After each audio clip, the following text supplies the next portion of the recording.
Hi viewers, welcome to our channel. Ustaad Bhagat Singh ఇంకొన్ని రోజులు అంటే ఒక 1 month లో రిలీజ్ కాబోతున్న నేపథ్యంలో ఇప్పుడు హరీష్ శంకర్ గారి పైన ఒక బాధ్యత, ఒక రెస్పాన్సిబిలిటీ ఉందని చెప్పేసి చెప్తున్నారు. ఎందుకంటే ఓజీ సినిమా సుజిత్ గారు అటు పవన్ కళ్యాణ్ గారిని అభిమానులు ఎలా చూడాలనుకున్నారో అలా చూపించేశారు. ఆ సినిమా కూడా 300 కోట్ల పైచీలకే వసూలు సాధించింది. మరి ఇప్పుడు ఉస్తాద్ భగత్ సింగ్ కూడా ఆ మ్యాజిక్ ని రిపీట్ చేయాలని అభిమానులు ఎలా కోరుకుంటున్నారో అలాగే ఉండాలని చెప్పేసి అందరు కూడా భావిస్తున్నారు. మరి అటువంటి మ్యాజిక్ హరీష్ శంకర్ గారు రిపీట్ చేస్తారా లేదా? ఇప్పుడు ఇదే అంశం మీద డిస్కస్ చేయడానికి ప్రజెంట్ మనతో పాటు సీనియర్ ఫిల్మ్ జర్నలిస్ట్ అప్పాజీ గారు ఉన్నారు. వారిని అడిగి తెలిసిన ప్రయత్నం చేద్దాం. నమస్కారం సార్. నమస్తే ఆదిత్య. సార్, ఓజీ తర్వాత ఇప్పుడు అవును అభిమానుల మూడే మారిపోయింది. సో అటువంటి సినిమాలు రావాలి, మా హీరోని అలానే చూడాలని చెప్పేసి కోరుకుంటున్నారు. అవును సో అటువంటి టైంలో ఇప్పుడు ఉస్తాద్ వస్తుంది. అవును సో ఆ సక్సెస్ ని క్యారీ చేయాల్సిన బాధ్యత ఇప్పుడు హరీష్ శంకర్ గారి పైన పడింది. అవును మరి నెరవేరుస్తారా లేదా సార్? అంటే డెఫినెట్ గా ఆ సక్సెస్ కొనసాగింపుగానే ఈ సినిమా ఉండే అవకాశం అయితే ఉంది. ఎందుకంటే ఈ సినిమా ఆల్రెడీ తమిళంలో చాలా పెద్ద హిట్ సినిమా తెరి అని. తర్వాత తెలుగులో దాన్ని డబ్బింగ్ చేసి తెలుగులో కూడా మంచి హిట్. ఈవెన్ రీసెంట్ గా కూడా దాన్ని మళ్ళీ రిలీజ్ చేసే ప్లాన్ కూడా చేశారు, పోలీస్ అని పేరుతోటి. అంటే ముందు పోలీసు వాడు అనేది పెట్టారు, దానికి పోలీస్ డిపార్ట్మెంట్ నుంచి అబ్జెక్షన్ వచ్చిందని మళ్ళీ మార్చి పోలీస్ పేరుతోటి. అంటే అంత క్రేజ్ ఉన్నటువంటి సినిమా. అలాగే వీళ్ళిద్దరు కాంబినేషన్ లో వచ్చినటువంటి గబ్బర్ సింగ్ ఎంత పెద్ద హిట్ మనం చూసాం. అది కూడా రీమేకే. మన హిందీలో సల్మాన్ ఖాన్ చేసినటువంటి సినిమాకి రీమేక్ గా వచ్చిన సినిమా చాలా పెద్ద హిట్ అయింది. కాబట్టి మళ్ళీ వీళ్ళిద్దరు కాంబినేషన్ లో వస్తున్నటువంటి ఈ సినిమా కూడా గబ్బర్ సింగ్ ని మించిన విజయం సాధిస్తనే అంచనాలు అయితే ఉన్నాయి. ఇప్పటి వరకు రిలీజ్ అయినటువంటి 2 సాంగ్స్, దేఖ్ లేంగే సాంగ్, తర్వాత నిన్న రిలీజ్ అయినటువంటి సాంగ్ ఆర్ ఆఫ్ సాంగ్, ఆర్ ఆఫ్ ఉస్తాద్.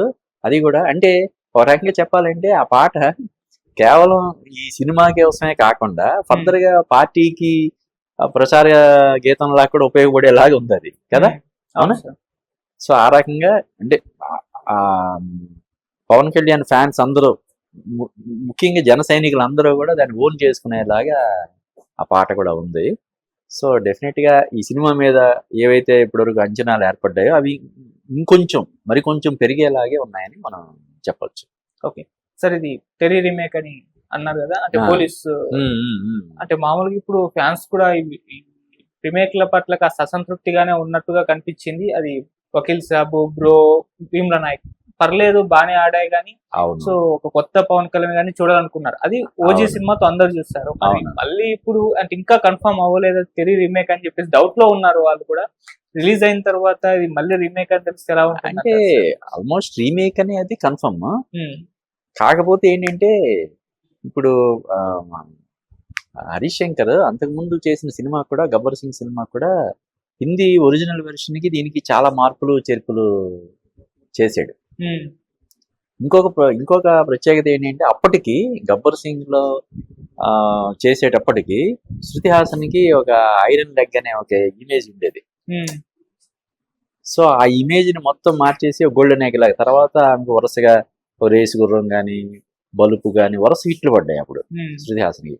ఇప్పుడు ఈ సినిమా కూడా ఏంటంటే శ్రీలీలకి అంటే ధమాకా మినహా ఇప్పటి వరకు ఆ అమ్మాయి చేసిన సినిమాలన్నీ కూడా బాగా డిసప్పాయింట్ చేశాయి కదా. అలాగే రాశి కన్నా కూడా మధ్యలో 2-3 హిట్లు ఉన్నా కూడా, తొలి ప్రేమ కావచ్చు, లేదంటే ఇలాగ కొన్ని సినిమాలు హిట్ అయినా కూడా ఆమె కూడా ఈ మధ్య కాలంలో బాగా అన్ని సినిమాలు నిరాశపరుస్తున్నాయి. కాబట్టి వీళ్ళిద్దరికీ కూడా ఈ సినిమాతో ఒక మంచి బ్రేక్ వచ్చేలాగా ఉంటదని మనం ఎక్స్పెక్ట్ చేయొచ్చు. ఓకే సార్, మళ్ళీ 300 కోట్ల క్లబ్ ఈ ఉస్తాద్ భగత్ సింగ్ చేరే అవకాశం ఏమన్నా ఉంటుందా సార్? ఎందుకంటే ఓజీ చేరింది కాబట్టి ఇప్పుడు దాన్ని మించే ఉండాలని చెప్పేసి అభిమానులు కోరుకుంటున్నారు. అవును, మరి ఉస్తాద్ అలా ఉంటుందంటారా సార్? ఉండడానికి అవకాశాలు పుష్కలంగా ఉన్నాయి. అంటే మామూలుగానే పవన్ కళ్యాణ్ ఒక ఆర్డినరీ మ్యాన్ గా చేస్తేనే ఒక ఇది ఉంటది. ఆయన ఒక సాధారణమైనటువంటి వ్యక్తిగా ఉండి ఎవరైనా ఎదుటి వ్యక్తి చేసే అన్యాయం మీద పోరాటం చేస్తేనే ఒక రేంజ్ లో రెస్పాన్స్ వస్తుంది. అటువంటిది ఒక సిన్సియర్ పోలీస్ ఆఫీసర్ గా, డేర్ డెవిల్ పోలీస్ ఆఫీసర్ గా చేస్తే ఎలా ఉంటది? జనరల్ గా చూడు, నీకు సిన్సియర్ పోలీస్ ఆఫీసర్ గా అంటే మరీ లాజిక్ మిస్ అయితే చెప్పలేను తప్ప, జనరల్ గా హీరోలు పోలీస్ ఆఫీసర్లు చేసినటువంటి క్యారెక్టర్లతో కూడినటువంటి సినిమాలు ఎక్కువ శాతం సక్సెస్ అవుతాయి.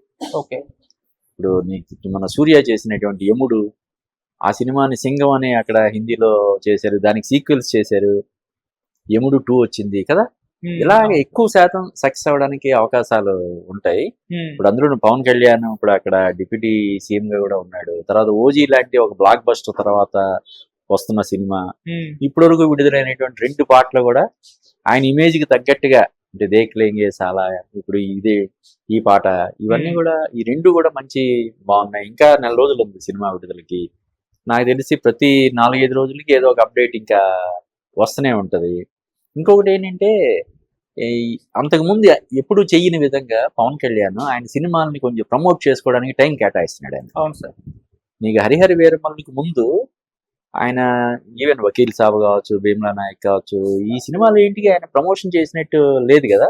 ఏదో బాగుండదు అన్నట్టుగా ఒక ప్రీ రిలీజ్ ఈవెంట్ కి వచ్చి వెళ్ళడం తప్ప తర్వాత ఆ సినిమాని పట్టించుకున్న ఇది లేదు, దాఖలా లేదు. కానీ హరిహర వీరమల్లు సినిమాకి ఆయన ఒక 3-4 రోజులు కేటాయించడం జరిగింది. తర్వాత ఓజీ సినిమా కూడా ఆయన కేటాయించడం జరిగింది. అలాగే డైరెక్టర్కి అతను అంత మంచి విజయాన్ని ఇచ్చాడు. ముఖ్యంగా ఆ సినిమాకి సంబంధించి కొన్ని ప్రత్యేక పరిస్థితుల్లో డైరెక్టరే కొంత ఖర్చు పెట్టి పోస్ట్ ప్రొడక్షన్ అది చేయించాడన్న దీంతో ఆయనకి చాలా ఖరీదైనటువంటి కారు కానుకగా ఇవ్వడం జరిగింది. సో ఇప్పుడు ఏంటంటే పీక్స్ లో, అంటే మామూలుగానే పవన్ కళ్యాణ్ వరుస పరాజయాలు ఉన్నా కూడా ఆయన సినిమాకి ప్రతి సినిమాకి బీభత్సమైనటువంటి ఓపెనింగ్ ఉంటుంది. అంటే హిట్ ఫట్టుతో సంబంధం లేకుండానే ఆయన ఎప్పుడు కూడా ఉంటది. అదే స్టార్ హీరోల ప్రత్యేకత అదే కదా. ఈ పవన్ కళ్యాణ్కి ఇంకొంచెం మరికొంత ప్రత్యేకంగా, అంటే వరుసగా ఒక 7-8 సినిమాలు డిజాస్టర్ అయినా కూడా ఆయన నుంచి సినిమా వస్తుందంటే మొదటి రోజు అయితే టికెట్లు దొరకని పరిస్థితి ఉంటుంది, థియేటర్లన్నీ కిక్కిరిసిపోయేంత ఇది ఉంటుంది. ఇప్పుడు ఓజీ లాంటి బ్లాక్ బస్టర్ తర్వాత వస్తున్న సినిమా కాబట్టి డెఫినెట్ గా ఇది ఒక రికార్డ్ బ్రేకింగ్ ఉంటుంది. దట్టు ఓజీ తర్వాత మెగాస్టార్ నుంచి వచ్చినటువంటి సినిమా, అది కూడా చాలా పెద్ద హిట్, అది కూడా 300 కోట్లు దాటిపోయింది. కాబట్టి ఈ సినిమా పైగా సీజన్ అడ్వాంటేజ్ కూడా దీనికి ఇప్పుడు ఉంది. సమ్మర్ లో వస్తుంది కదా, కాబట్టి అది కూడా పెద్ద అడ్వాంటేజ్ అవుతుంది. ఖచ్చితంగా ఈ సినిమా ఓజీ రికార్డ్స్ అయితే బ్రేక్ చేస్తుందని మనం ఎక్స్పెక్ట్ చేయవచ్చు. సార్, హరీష్ శంకర్ గారికి ఈ సినిమా కంటే ముందు ఒక సినిమా చేదు అనుభవం మిగిల్చింది, మిస్టర్ బచ్చన్. అది కూడా రీమేక్ సార్, కాకపోతే ఇక్కడ దారుణంగా తీశారు, దారుణంగా విమర్శలు పాలయ్యారు. సో ఇప్పుడు ఆ మిస్టేక్ నుంచి, అంటే అక్కడ జరిగిన మిస్టేక్స్ ని మళ్ళీ దాని నుంచి బయటకు వచ్చి దీనికి కాకుండా వర్కౌట్ చేసేలా ఉన్నారా సార్? ఈ అంటే కరెక్ట్ నువ్వు చెప్పినట్టు, అంటే ఇప్పటివరకు ఆయన గద్దలగొండ గణేష్ కూడా రీమేక్ సార్, అది బాగా, అది మంచి హిట్ అయింది.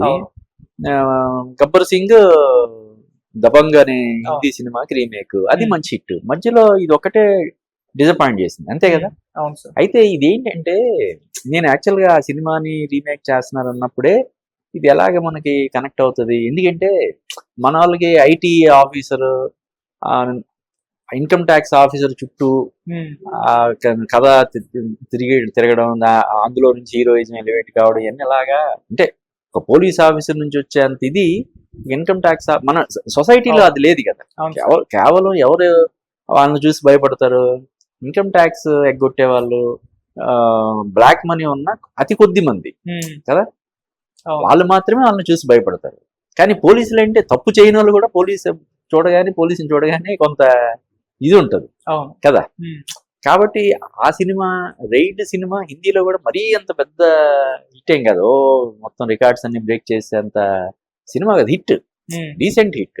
దానికి సీక్వెల్ కూడా తీశారు, సీక్వెల్ కూడా పెద్దగా అక్కడ ఆడలేదు.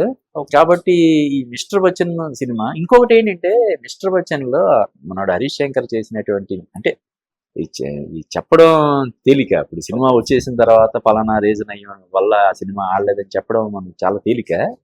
కానీ ఏంటంటే అందులో హీరో అమితాబ్ బచ్చన్ కి ఫ్యాన్ లాగా, అతని ఎన్టీఆర్ కో లేదంటే చిరంజీవికో ఫ్యాన్ లాగా, అంటే ఆ నేపథ్యంలో వచ్చే సాంగ్స్ ఇవన్నీ జనాల్ని ఎంటర్టైన్ చేస్తాయి. ఇప్పుడు అమితాబ్ బచ్చన్ అంటే అందరికి తెలుసు, బట్ ఇప్పుడు ఆయన ఎరా కూడా అయిపోయి చాలా సంవత్సరాలు అయ్యింది. ఇప్పుడు ఆయన దాదాపుగా ఒక 20-30 సంవత్సరాల నుంచి ఆయన క్యారెక్టర్ రోల్స్ చేస్తున్నాడు కదా. మధ్యలో మన పూరి జగన్నాథ్ మాత్రమే ఆయన్ని హీరోగా పెట్టి బుడ్డా హోగా తెరా బాప్ అని ఒక సినిమా చేశాడు. అదర్వైజ్ ఆయన అన్ని ఇప్పుడు క్యారెక్టర్ రోల్సే చేస్తున్నాడు, ఇంపార్టెంట్ రోల్స్, క్యారెక్టర్ రోల్స్ అటువంటివి చేస్తున్నాడు. అటువంటిది మిస్టర్ బచ్చన్ అనే టైటిల్ పెట్టి అమితాబ్ బచ్చన్ వీరాభిమానిగా హీరో క్యారెక్టరైజేషన్ ఇవన్నీ కూడా మిస్ఫైర్ అయినాయి. సో పైగా అది మిస్ఫైర్ అయినాయి కాబట్టి ఈ సినిమాకి సంబంధించి అటువంటి తప్పులు ఏం చేయకుండా, అటువంటి పొరపాట్లు పునరావృతం కాకుండా తగిన జాగ్రత్తలు తీసుకునే ఉంటాడు. నిజం చెప్పాలంటే ఆ సినిమా డిసప్పాయింట్ చేసిన తర్వాత ఈ సినిమా నుంచి కూడా హరీష్ శంకర్ని తప్పించి వేరే వాళ్ళకి ఎవరికైనా చెప్తారేమో దర్శకత్వ బాధ్యతలని కూడా కొన్ని ఊహాగానాలు చక్కర్లు కొట్టాయి. కానీ జనరల్ పవన్ కళ్యాణ్ ఆ టైపు కాదు. అంటే ఇంకా చెప్పాలంటే మరి సుజిత్ ప్రీవియస్ మూవీ కూడా అంతే కదా, సాహో ఫ్లాపే కదా. అంటే కమర్షియల్ గా హిందీలో కొంత పే చేసినా తెలుగులో ఫ్లాపే కదా. మరి అయినా సరే అతనికి అవకాశం ఇచ్చాడు. ఇంకా సరే వీళ్ళిద్దరిని పక్కన పెట్టు, ఇప్పుడు సురేందర్ రెడ్డి రేసు గుర్రం అటువంటి సినిమాలు అంతకుముందు అతనికి హిట్ ఉన్నా, కిక్కు రేసు గుర్రం అటువంటి హిట్లు ఉన్నా కూడా తర్వాత వరుసగా 2-3 సినిమాలు అతని బాగా డిసప్పాయింట్ చేసింది. అఖిల్ తో గానీ కదా, మెగాస్టార్ తో తీసిన సైరా గానీ అయినా సరే మరి అతనితోటే చేస్తాడు కదా. సురేందర్ రెడ్డి తోటే ఆయన సినిమా చేయడానికి ఏమాత్రం సంకోచించకుండా అతను చెప్పిన లైన్ నచ్చి గ్రీన్ సిగ్నల్ ఇచ్చాడు. అటువంటిది హరీష్ శంకర్ అంటే అతని ట్రాక్ రికార్డు మధ్యలో ఈ మిస్టర్ బచ్చన్ తర్వాత ఒక షాక్ లాంటి 2-3 సినిమాలు మినహాయిస్తే, ఎన్టీఆర్ తో తీసిన సినిమా ఒకటి రామయ్య వస్తావయ్య, అవి మినహా అతను డైరెక్షన్ లో వచ్చిన సినిమాలన్నీ మంచి హిట్ అయినాయి కదా. కాబట్టి ఈ సినిమా డెఫినెట్ గా హరీష్ శంకర్ కూడా మళ్ళీ ఒక దీనిలాగా మళ్ళీ అతను దర్శకుడిగా తన సత్తాని చాటుకునే అవకాశాన్ని ఇస్తుందని చెప్పి మనం ఎక్స్పెక్ట్ చేయవచ్చు. సార్ ఫైనల్ గా ఇంకోటి, చిరంజీవి గారు గాడ్ ఫాదర్ సినిమా తీశారు, అది God father remake Mohan Lal గారు. అవును. సో ఆ సినిమా ఆల్రెడీ తెలుగులో అమెజాన్ ప్రైమ్ లోనే ఉండింది, అయినా కూడా దాన్ని రీమేక్ చేయడం జరిగింది. సో అప్పుడు చిరంజీవి గారు చేసిన మిస్టేక్ అని చాలా మంది విశ్లేషకులు చెప్పారు. ఇప్పుడు తెలుగు సినిమా అది వచ్చినప్పటికీ పోలీసోడు అనే టైటిల్ తో తెలుగులో అవైలబుల్ గా ఉంది. మళ్ళీ ఇప్పుడు ఉస్తాద్ భగత్ సింగ్ పేరుతో ఆ సినిమా చేస్తే అంటే మళ్ళీ చిరంజీవి గారు చేసిన మిస్టేకే పవన్ కళ్యాణ్ గారు ఏమన్నా చేస్తున్నారన్న అభిప్రాయాలు కూడా వస్తున్నాయి. అదే అంటే నువ్వు అన్నట్టు ఈవెన్ బోలా శంకర్ కూడా రీమేకే కదా. వరుసగా ఈ బ్రదర్స్ ఇద్దరు కూడా, అన్నదమ్ములు ఇద్దరు అన్ని రీమేక్ సినిమాలు చేస్తున్నారు. ఈవెన్ ఖైదీ నెంబర్ 150 కూడా రీమేక్. ఆ విమర్శ ఉంది. అంటే ఇప్పుడు ఈ ఓటీటీ యుగంలో ఈ రీమేక్లకి కాలం చెల్లింది, రీమేక్లు చేయకుండా ఉంటేనే మంచిదని ఒక అభిప్రాయం ఉంది.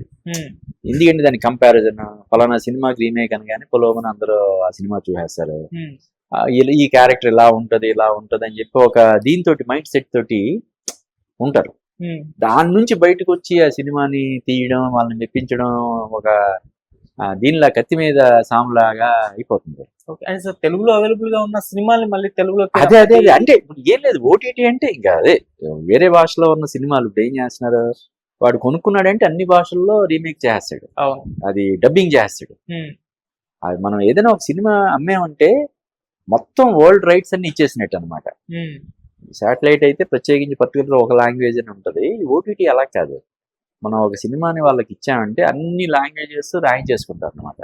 అందువల్ల ఇప్పుడు రీమేక్ సినిమాలకి అంత ఆదరణ అనేది ఉండడం లేదు. దాన్ని దృష్టిలో పెట్టుకుని డెఫినెట్ గా చాలా మార్పులు చేర్పులు చేసే ఉంటారు. మన పైగా అటువంటి మార్పులు చేర్పులు చేయడంలో హరీష్ శంకర్ సిద్ధహస్తుడు. కాబట్టి ఈ సినిమా వరకు అంటే పోలీసోడు లేదంటే పోలీస్ సినిమాని ఓటీటీలో చూసినా కూడా పెద్దగా ఫరక్ ఉండకపోవచ్చు. అంటే విజయ్ ఇమేజ్ వేరు, పవన్ కళ్యాణ్ అంటే విజయ్ అక్కడ తమిళనాడులో పెద్ద స్టార్, మనకే మామూలు స్టార్ అంతే కదా. ఈ పవన్ కళ్యాణ్ ఉన్న ఇమేజ్ వేరు, అతని ఇది వేరు. కాబట్టి డెఫినెట్ గా పవన్ కళ్యాణ్ ఇమేజ్ ని దృష్టిలో పెట్టుకునే హరీష్ శంకర్ మార్పులు చేర్పులు చేసి ఉంటాడు. ఆ చేసిన మార్పులు డెఫినెట్ గా మన పవన్ కళ్యాణ్ ఫ్యాన్స్ తో పాటు మెగాభిమానులు అందరితో పాటు జనరల్ ఆడియన్స్ ని కూడా ఎంటర్టైన్ చేస్తారని మనం చెప్పొచ్చు. Okay sir, thank you so much. Thank you.